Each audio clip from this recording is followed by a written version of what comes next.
திருவாசகம் மட்டும்தான் நம்முடைய தலையெழுத்தை மாற்றும். திருச்சிற்றம்பலம். வாழாப்பத்து திருப்பெருந்துறையில் அருளியது எம்பெருமான் மாணிக்க வாசக பெருமான் திருவடிகளே போற்றி போற்றி. பாரோடு விண்ணாய் பரந்த எம் பரனே பற்று நான் மற்றிலேன் கண்டாய், சீரோடு பொலிவாய் சிவபுரத்து அரசே திருப்பெருந்துறை உரை சிவனே, ஆரோடு நோகேன் ஆர்க்கெடுத்து உரைக்கேன் ஆண்டனி அருளிலே ஆனால், வார்கடல் உலகில் வாழ்கிலேன் கண்டாய் வருக என்ற அருள் புரியாயே.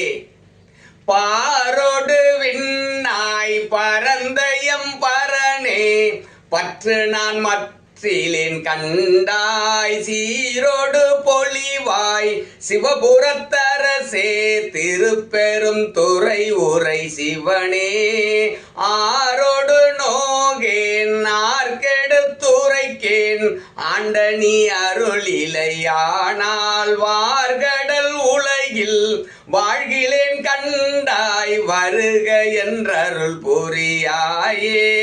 வார்கடல் உலகில் வாழ்கிலேன் கண்டாய் வருக என்றருள் புரியாயே. திருச்சிற்றம்பலம்.